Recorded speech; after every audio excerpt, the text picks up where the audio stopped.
जय हिंद दोस्तों, अगर आप भी रेलवे टेक्नीशियन पोस्ट भर्ती का फॉर्म अप्लाई करने वाले हैं तो दोस्तों आज की इस वीडियो में जानेंगे इसके डॉक्यूमेंट के बारे में। देखिए दोस्तों, कुछ इंपॉर्टेंट डॉक्यूमेंट जो है अभी आपको बनाकर रख लेना है, क्योंकि आप सभी को पता है कि रेलवे के अंतर्गत इस बार जो है डॉक्यूमेंट को लेकर जो है काफी सारे सख्त नियम जो है लागू किए गए हैं। देखिए दोस्तों, रेलवे टेक्नीशियन के अगर आप सभी एस्पिरेंट है और इसकी तैयारी कर रहे हैं और इसकी फॉर्म अप्लाई करने वाले हैं या फॉर्म अप्लाई कर दिए हैं, तो कौन कौन से डॉक्यूमेंट जो है फॉर्म अप्लाई के जो लास्ट डेट है उसका, यानी कि आप सभी को पता है 8 अप्रैल जो है इसका लास्ट डेट है, तो 8 अप्रैल से पहले जो है कौन कौन सा डॉक्यूमेंट आपको बनाकर रख लेना है ताकि दोस्तों आपको डीवी के समय कोई भी प्रॉब्लम ना हो। तो चलिए दोस्तों वीडियो को शुरू करते हैं, लेकिन अभी तक आपने चैनल को सब्सक्राइब नहीं किए हैं तो चैनल को सब्सक्राइब कर लीजिएगा रेलवे भर्ती रिलेटेड सभी अपडेट के लिए। तो यहाँ पे देखेंगे दोस्तों, जब आप रेलवे टेक्नीशियन का फॉर्म अप्लाई करेंगे तो फॉर्म अप्लाई करते समय जो है यहाँ पे आपसे कम्युनिटी डिटेल्स दोस्तों पूछा जाएगा।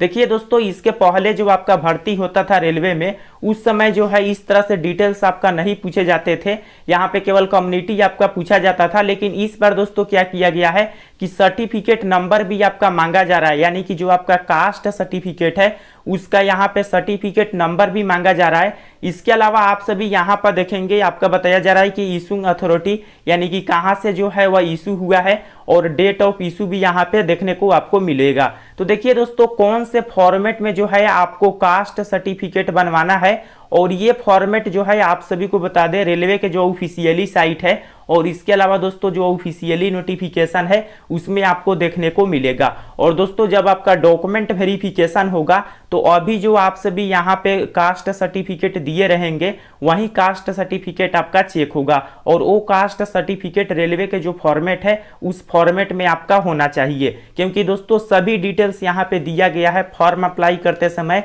क्लियर आपका यहाँ पे मेंशन है कि जो फॉर्मेट है उसी फॉर्मेट में जो है आपको यहाँ पे डॉक्यूमेंट का डिटेल्स देना है। तो चलिए दोस्तों उस फॉर्मेट के बारे में आपको बताते हैं, और दोस्तों वो फॉर्मेट जो है आपको 8 अप्रैल के पहले जो है बना लेना है, तभी जाकर आप फॉर्म अप्लाई कीजिएगा। तो दोस्तों यहाँ पे आप सभी देख सकते हैं रेलवे के अभी हम ऑफिशियली साइट पर है जहां से आपका फॉर्म अप्लाई हो रहा है। और दोस्तों इसी वेबसाइट पर आप सभी देखेंगे रेलवे की तरफ से डाउनलोड फॉर्मेट का एक ऑप्शन दिखाई देगा।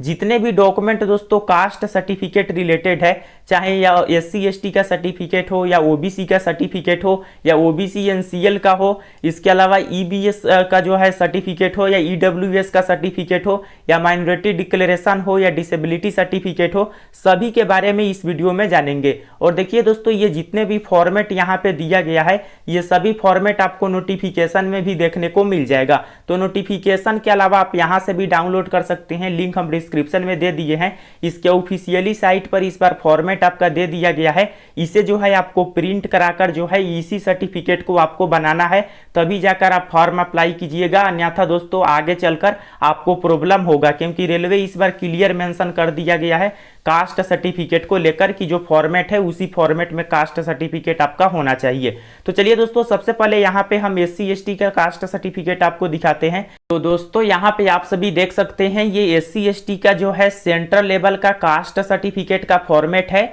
और इसी फॉर्मेट में जो है आपको अपना कास्ट सर्टिफिकेट बनाना है। और उसके बाद दोस्तों इस फॉर्मेट में कास्ट सर्टिफिकेट जब आपका बन जाएगा तो इसमें जो सर्टिफिकेट आपका नंबर रहेगा उसी नंबर को आपको फॉर्म अप्लाई करते समय फिल करना है, क्योंकि दोस्तों जब आपका डॉक्यूमेंट वेरिफिकेशन होगा तो वही नंबर आपका सेम इसमें मैच होना चाहिए। तो देखेंगे दोस्तों ये कास्ट सर्टिफिकेट SC ST का है, और इसे आप सभी कहां से बनाएंगे। तो देखिए दोस्तों, आप सभी को पता होगा कि आप सभी इसे जो है डिस्ट्रिक्ट मजिस्ट्रेट यानी कि DM लेवल का या सब डिविजनल ऑफिसर का या RO लेवल का, इनमें से आप सभी किसी भी लेवल का बनवा सकते हैं। यहाँ पे नाम दिया गया है, आप सभी देख सकते हैं ऑफिसर्स का यहाँ पे नाम दिया गया है, इनमें से किसी भी एक ऑफिसर्स के अंतर्गत जो है आपका होना चाहिए। तो आप सभी यहाँ पे पढ़ सकते हैं। बेस्ट आपके लिए दोस्तों रहेगा कि डिस्ट्रिक्ट मजिस्ट्रेट लेवल का जो बनता है उसे आप बना लीजिएगा, सबसे बेस्ट आपके लिए ये रहेगा। या सब डिविजनल ऑफिसर यानी कि SDO जो होता है उस लेवल का भी अगर आपका बन जाएगा तो भी आपका चल जाएगा। तो दोस्तों यहाँ पे आरओ लेवल का भी अगर आप सभी बनवाना चाहते हैं तो बना सकते हैं, क्योंकि इसमें आरओ लेवल का भी वैलिड आपका रहेगा। तो आपके ऊपर डिपेंड है आप किस लेवल का बनवाना चाहते हैं। तो दोस्तों ये SC ST का जो है फॉर्मेट है कास्ट सर्टिफिकेट का। दोस्तों यहाँ पे देखेंगे ओबीसी जो सर्टिफिकेट है, ओबीसी जितने भी कैंडिडेट है उन सभी कैंडिडेट को दोस्तों NCL का जो सर्टिफिकेट है उसे आपको बनाना है नॉन क्रीमी लेयर का। अगर आपके पास क्रीमी लेयर का सर्टिफिकेट रहेगा तो आपको ऑन रिजर्व में काउंट किया जाएगा, इसलिए दोस्तों नॉन क्रीमी लेयर का सर्टिफिकेट बनाना है और इसका भी फॉर्मेट यहाँ पे दिया गया है। चलिए इसे हम डाउनलोड करते हैं और देखेंगे दोस्तों ये रहा आपका सर्टिफिकेट का फॉर्मेट।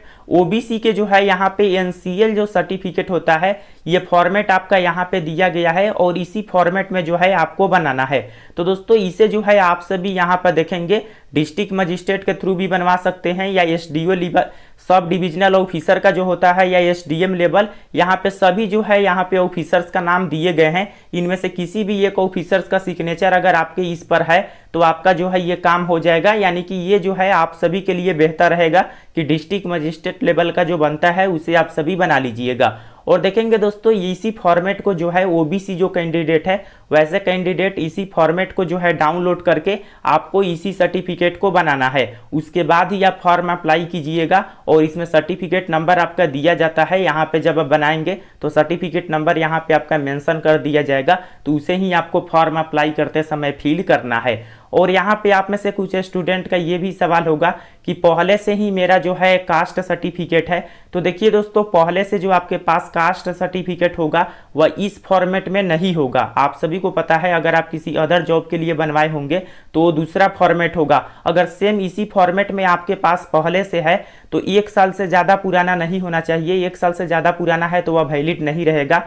फॉर्म अप्लाई आप सभी को पता है 9 मार्च से शुरू हुआ है, तो इससे 1 साल से ज़्यादा पुराना अगर आपके पास सर्टिफिकेट है तो वो नहीं चलेगा।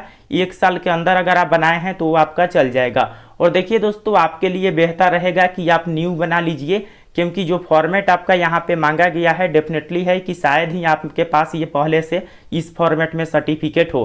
अदर फॉर्मेट में है तो फिर दोस्तों वो काम नहीं आएगा, क्योंकि रेलवे यहाँ पे क्लियर मेंशन किया है कि इसी फॉर्मेट में आपका होना चाहिए।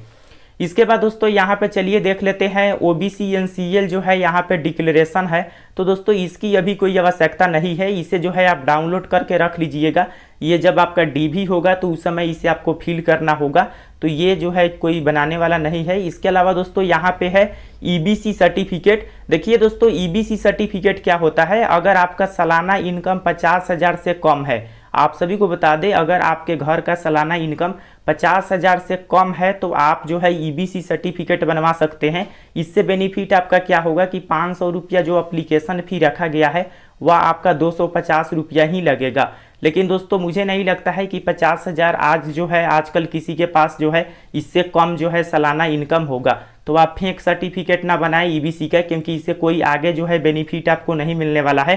केवल जो एप्लीकेशन फ़ी होता है उसमें आपका बेनिफिट मिलता है। लेकिन अगर ये फर्जी आप बनवाते हैं तो आगे चलकर आपको प्रॉब्लम भी हो सकता है, इसलिए EBC सर्टिफिकेट आप लोग ना बनाए तो ही बेहतर रहेगा। इसके अलावा दोस्तों EWS सर्टिफिकेट, आप सभी को पता होगा EWS जो अनरिजर्व के कैंडिडेट होते हैं जिन्हें जो है 10% छूट दिया जाता है। अगर आप सभी इकोनॉमिकल वीकर सेक्शन के अंतर्गत आते हैं तो EWS सर्टिफिकेट अगर आप सभी EWS कैटेगरी से है तो ये जो फॉर्मेट आप देख रहे हैं इसी फॉर्मेट में आपको बनाना है। और ये सर्टिफिकेट जो है आप सभी देखेंगे डिस्ट्रिक्ट मजिस्ट्रेट से जो है आप इशू करा सकते हैं, या इसके अलावा दोस्तों सब डिविजनल मजिस्ट्रेट से भी इशू करा सकते हैं। इसके अलावा एडिशनल डिस्ट्रिक्ट मजिस्ट्रेट का भी नाम दिया गया है, तो इनमें से किसी एक ऑफिसर का जो है यहाँ पे आपका सिग्नेचर आपका होना चाहिए। तो दोस्तों ये जो है आपका EWS का फॉर्मेट है और ये फॉर्मेट भी आपको हम डिस्क्रिप्शन में दे दिए हैं, डिस्क्रिप्शन में जाकर आप डाउनलोड कर लीजिएगा। इसके अलावा माइनॉरिटी डिक्लेरेशन, देखिए दोस्तों माइनॉरिटी डिक्लेरेशन क्या है इसके बारे में जान लेते हैं। बेसिकली जो माइनॉरिटी है भारत के अंतर्गत, यहाँ पर देखेंगे आपको नाम भी इसमें देखने को मिलेगा, जैसे कि देखेंगे मुस्लिम, सिख, क्रिश्चियन, बुद्धिस्ट, जैन या पारसी, ये सभी अगर आप सभी रिलीजन से बिलोंग करते हैं तो ये जो है फॉर्मेट आप सभी डाउनलोड करके रख लीजिएगा, क्योंकि इसे जो है DV के समय आपको दिखाना होगा। माइनॉरिटी जो कैंडिडेट है उसको ये जो है DV के समय लगेगा, तो इसे भी आप सभी डाउनलोड करके रख लीजिएगा। इसे बनाने की कोई आवश्यकता नहीं है। डिसेबिलिटी सर्टिफिकेट, तो अगर आप सभी डिसेबिलिटी है तो आपके पास डिसेबिलिटी का जो सर्टिफिकेट है ये जो फॉर्मेट यहाँ पे दिया गया है इस फॉर्मेट में आपके पास होना चाहिए। तो यहाँ पे डिसेबिलिटी का सर्टिफिकेट का ये फॉर्मेट है, और ये अगर आपसे भी डिसेबल कैंडिडेट है तो आपको जो है ये फॉर्मेट में बनाना होगा अपना सर्टिफिकेट। तो दोस्तों आई होप आप सभी समझ गए होंगे, मैंने जो डाउट था वो क्लियर कर दिए हैं, और आपके लिए बेहतर यही है कि आप सभी इस फॉर्मेट में बना लीजिए, नहीं तो आगे चलकर दोस्तों आपको प्रॉब्लम हो सकता है डॉक्यूमेंट वेरिफिकेशन के समय। और इसका लिंक डिस्क्रिप्शन में है, आपसे भी जाकर सभी फॉर्मेट डाउनलोड कर सकते हैं। कोई भी सवाल हो कमेंट सेक्शन में बताइए। फिर मिलते हैं नेक्स्ट वीडियो में, तब तक के लिए जय हिंद, वंदे मातरम।